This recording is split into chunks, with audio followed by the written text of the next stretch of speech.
So we were just answering the question of, okay, how can I give now that, we're switching? And in life, there are so many questions that we have to answer. We just cannot just ignore them. We have to answer those questions, and, questions like, how do I make friends? Or how do I keep friends? How do I manage my money? I mean, you can try to avoid answering that question, but it will bite you, okay? It will catch you and bite you. To believe in God, do I believe in God, or there's no reason to believe in God, okay? Go to church or not go to church? And thank you for answering that question. Yes, okay, this morning. It's very encouraging to see people meet here and worship God. And thank you, Carter, and the whole praise team. It's an amazing time to get here and be reminded of some very important truths about God, His nature, and our hearts before God as well. So, go to college or not? Different people answer that question differently. To marry or not? And be careful with this one, especially if your spouse is sitting right next to you, because it may lead into some conflicts, and maybe you may end up using your health insurance after a while. If you just nodded, or like did this, shook your head, and your spouse was right next to you. There's many of you have answered that question, to marry or not. Some of you are still trying to make a decision. Most people want to marry one day. And in today's passage, Jesus is actually answering this question, to marry or not. And let's go, as I said, we'll be in Luke chapter 10. And we will start in verse 38. As Jesus and the disciples continued on their way to Jerusalem, they came to a certain village where a woman named Martha welcomed him into her home. Her sister Mary sat at the Lord's feet, listening to what he taught. But Martha was distracted by the big dinner she was preparing. She came to Jesus and said, "Lord, doesn't it seem unfair to you that my sister just sits here while I do all the work? Tell her to come and help me." But the Lord said to her, "My dear Martha, you are worried and upset over all these details. There's only one thing worth being concerned about. Mary has discovered it, and it will not be taken away from her." So, Jesus' response to this question, to marry or not to marry, is he says, yes, that's the only thing that you cannot afford to miss in life or to ignore. We know this. It's not that we have not heard this before. We've read this story. We know what it's about. So it's very, very familiar. We are very familiar with the story. But then our mind, or our Martha, kicks in, and we say, well, yes, I know that I need to do this, but there's work to do. There are kids to be taken to school. There's groceries to buy. There's a house to clean. There's bills to pay, and on and on and on and on. So there's a very, very real and ongoing tension that is happening. And we are asking a question, well, how do I marry in this Martha world that I live in? How do I do that? I don't want to disappoint God on the one hand, but there's just not enough hours in the day to get everything done. And so what ends up happening a lot of the times is that we Martha too much, and that pushes Mary out. We just end up doing Martha things all the time, and there's not enough time left for us to Mary. So, back to the story. Martha, when people talk about the story, Martha gets a lot of bad rap, and I think it's undeserved. We all love and appreciate Marthas. We love them. We need them. They're so good. I mean, look at the story. Who invited Jesus in, welcomed Jesus into her home? It's Martha. When you invite Jesus, Jesus is usually not coming by himself. He's having a whole party coming with him. I mean, there's at least 12 guys with him. There's a bunch of Pharisees that follow him around, trying to catch him when he says something wrong. And there's a lot of people who just they have nothing else to do. They just follow him around anywhere he goes. So when she welcomes Jesus, she knows she's inviting a crowd into her home. So it's Martha. Martha is welcoming people into her home. She's welcoming, inviting Jesus to her home. Who, in this situation, who was making sure that everybody was welcome, everybody was comfortable, everybody was fed? Martha. If you were to guess that after this Bible study is over, who was going to do the dishes and clean up the house? Martha. Marthas, they're wonderful. They're organized. They plan things very well. They're reliable. They're responsible. And that's exactly what this OG Martha was doing in this passage. She was doing all the work, all that, while her wonderful sister was just sitting there, listening to Jesus. I was just a few weeks ago, I just showed you guys how, what reclining at the table looked like, and I know some of y'all enjoyed it, and it even went into the cyberspace. Jesus is there teaching. Martha is just working her tail off, and her sister is just there. She's just sitting there listening to Jesus, sitting at his feet. So,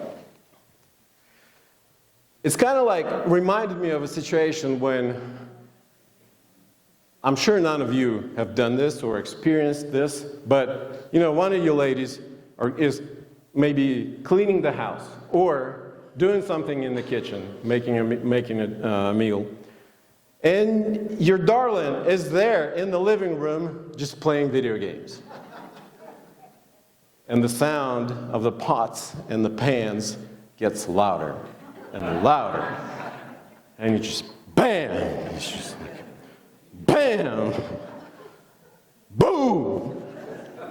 And all of a sudden this guy is just noticing something. The level of the decibels just goes up, and he's like, oh, something's happening. And you go into the kitchen and you say, honey, what's wrong? Nothing. Nothing. That's the bad strategy, okay, guys? Just for you to know.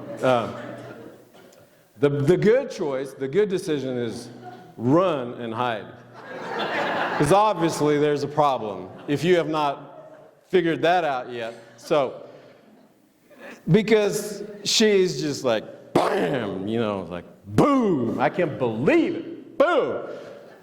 So this is Martha in the kitchen. In this situation, in this story, she is just getting worked up. Eventually, no wonder, she had enough. And so she walks into this Bible study and look at what she does. Who is she mad at? Mary. Who does she go and talk to? Jesus. That's not today's story and not the main point today. That's kind of like a free bonus for you. But she's not a very good at resolving the conflict. because she's mad at Mary. She goes to Jesus and she says, Jesus, do you even care what's going on? That I'm slaving there in the kitchen and she's just there sitting here doing nothing, not helping me.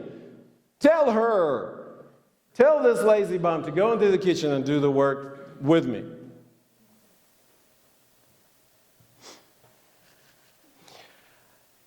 Our adaptation of Jesus, our version of Jesus that we often kind of shape and mold and make him so we are comfortable, and our version and adaptation of Jesus would respond pretty much kind of like, oh sure, yes, I understand. You guys go and do this, do all the work. I understand you're busy. There's a lot of stuff to do. You go do what you need to do, and I'll just sit here and wait. Whenever you have time, please come back. I'll just sit here and wait. This is the Jesus that we often make to fit ourselves, to fit our schedules, to fit our priorities. But that's not what the real Jesus said. That's not what his response was. Jesus says to Martha, Martha, you are worried and upset by all kinds of things. And we say, bingo, that's exactly how I feel. Worried and upset.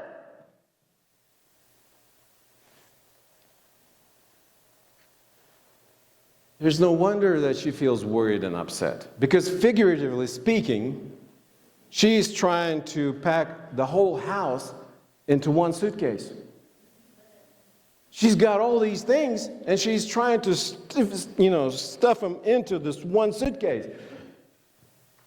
And it doesn't work. No wonder, when we do the same, no wonder that we end up being worried and upset and stressed out. What we need to understand is that a lot of the times, our stress is the direct result of us trying to Martha through life. It's the direct result of us trying to be Martha and do everything. Get everything done. Just like Martha, we can do a lot of things for Jesus, but not be with Jesus. And there's a big difference. We may end up doing different things and even doing a lot of things for Jesus, but not be with Jesus. And I've done that. And I can tell you, it's a very stressful thing. You do the things that God wants you to do. You work very hard. You try very hard. You do a lot of things for Jesus, but if that takes away and there's being with Jesus doesn't happen, that can be very tiring, exhausting, frustrating, and very stressful. It's depleting.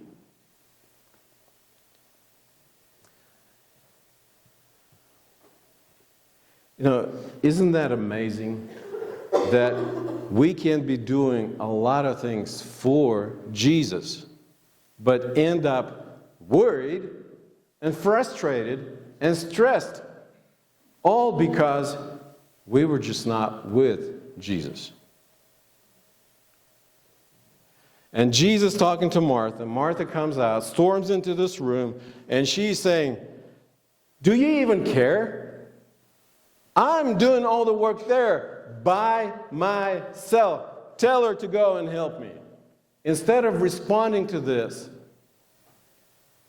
he tells her,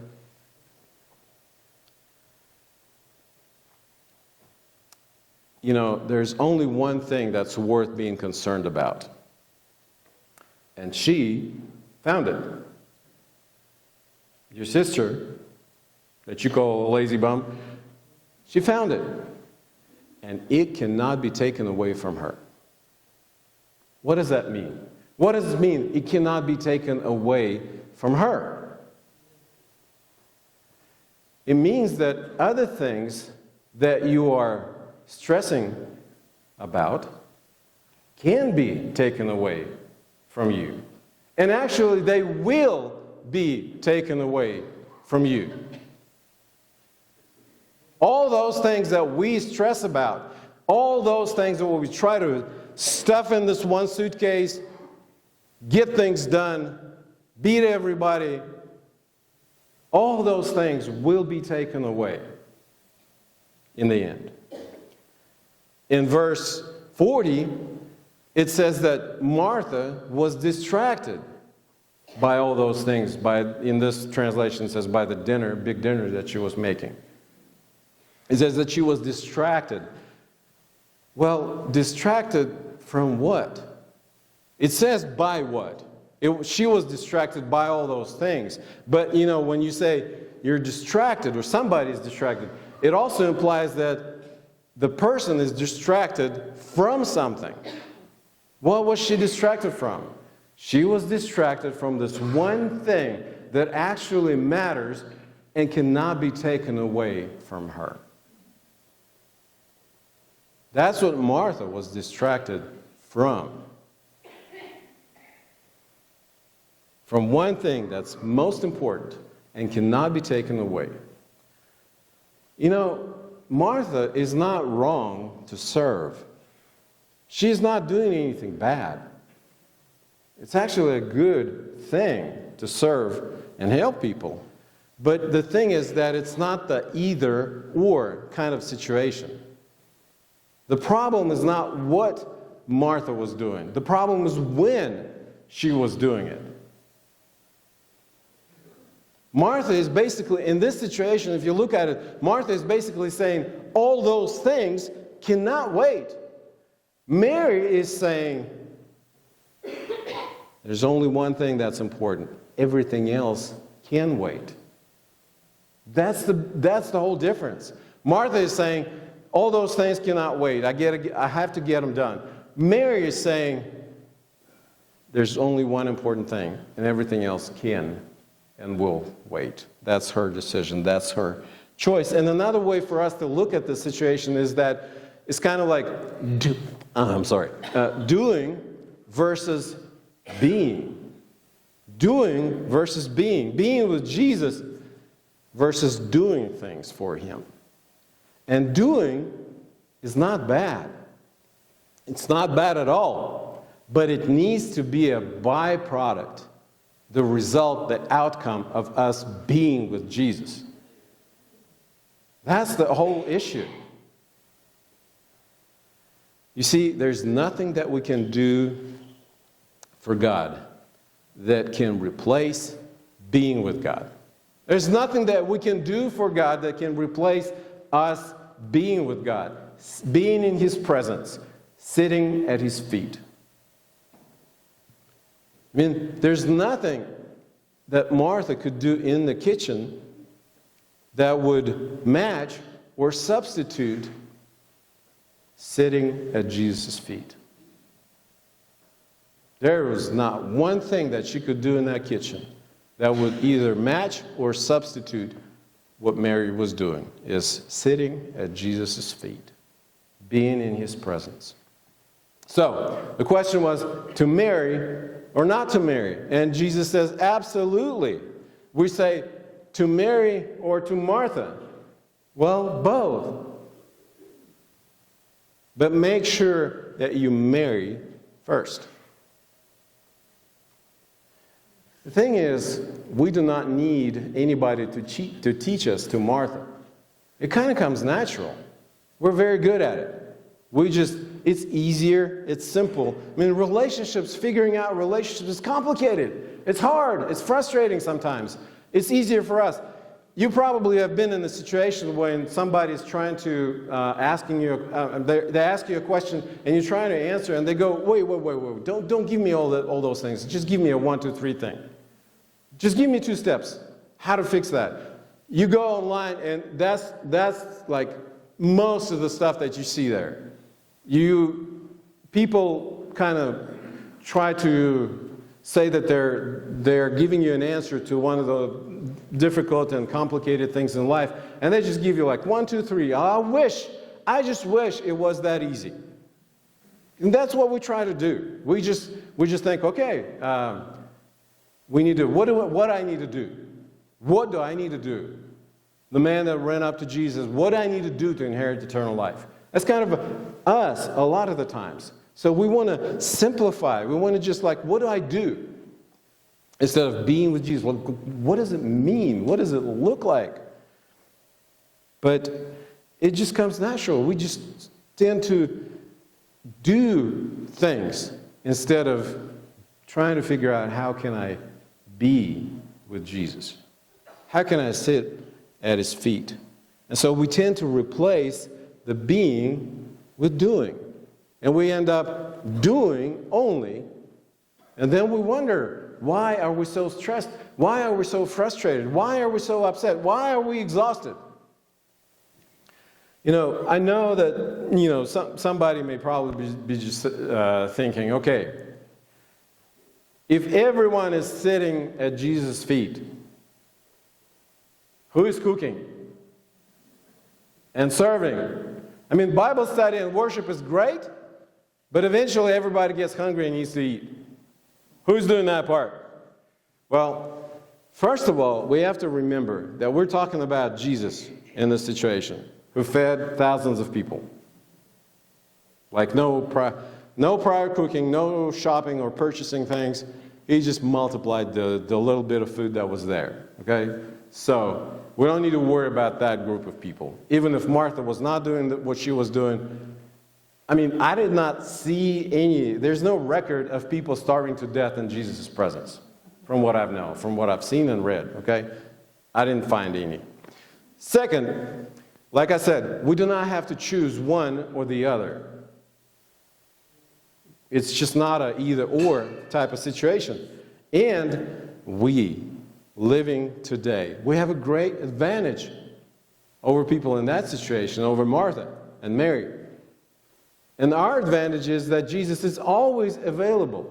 It's not that, he comes unannounced and you have 1,000 things planned for the day and now you have to reshuffle your whole schedule and make sure that you can, that 30-minute slot, you can make it happen and be there at his feet, be with him. No. He's always available. And unfortunately, what ends up happening is that he's keeping his schedule open for us, sitting in the living room, waiting. And we never show up. This is what tends to happen a lot. Jesus keeps waiting and waiting and waiting, and we just never show up because we're busy doing Martha things. All those checklists, all those to-do things. And another kind of objection that we may have or think about is that I cannot afford all those big chunks of time on my schedule to just sit and do nothing. I'm too busy. I'm too important. Well, I say that we cannot afford not to do that. You say I cannot afford spending this time at Jesus' feet. My response is we cannot afford not to do that. Especially if we want to grow and mature in our faith, there is no other option. It's just not happening any other way. And the cool thing is that we can still marry while we Martha through our things during the day. You can still pray while you drive. Just don't close your eyes. You can still listen to your audio Bible while you drive. Dale, who was baptized a couple, start reading their Bibles, So I said, you start with the New Testament, and then he goes, well, when I finish, what I do next? And most people do not even get through the book of John if I tell them to read, while we're doing it for next week. He shows up a couple of weeks later. He's like, I have a question. I'm in this Revelation book, and there's a lot of stuff that's happening. I'm like, so you started in John and you're already in Revelation? He goes, yeah, I just turn the Bible on when I drive for work. I was like, wow, that's a rare thing to hear somebody say. That's impressive. That's a lot of doing Mary while you're trying to do Martha as well. You can go into a business meeting and take Jesus with you. Just say, Jesus, why don't you just go with me? I want to go. Just lead me and guide me. Help me to see things the way you see them. You can go places. You can go to a store and go with Jesus and say, Jesus, let me work on me. Just give me your heart. Give me your thoughts. Give me your understandings of things. There's nothing that we can do for God that can replace being with God and being in His presence. So our question that we need to ask, pretty much at the beginning every day, how am I going to marry today? How am I going to marry today? How am I going to be in Jesus' presence? Where and when can I do that? Where and when can I be at Jesus' feet? Listening to Him, talking to Him, asking for His guidance, relying on His power. If you notice, if you look at the passage, you will notice that the story is kind of what we would call open-ended. There's just the words of Jesus, nothing else. That's the end of the chapter. And if you go to chapter 11, it's not continuation of the story. So we don't know how Martha responded. We don't know what she did. We don't know what Mary did. We don't know how other people reacted to this whole situation. We have no idea. And I think the reason why is that Luke, who is writing this gospel, I think he wanted us to get the main point. He wanted us to get the main point out of the story. He wanted us to understand that first things first. He wanted to tell us, make sure that you marry first before you Martha through your day. He wanted us to know that sitting at Jesus' feet has to be my lifestyle and mindset instead of a checklist on my to-do and things to do during the day. Because this is what we tend to do a lot of times. I've been with Jesus, by Jesus, now I'm on my own. He wants it to be our mindset. He wants it to be our lifestyle. Luke probably wanted us to know that we need to choose and not ignore that one thing that actually matters, the one thing that's the most important and cannot be taken away, because everything else will be taken away. He doesn't want us to come to God empty-handed. And He definitely doesn't want us to be worried and upset and frustrated and stressed out and depleted and exhausted all the time. All because we just failed to be with Jesus and failed to sit at His feet. There's nothing that we can do for God that can replace being with God and being in His presence.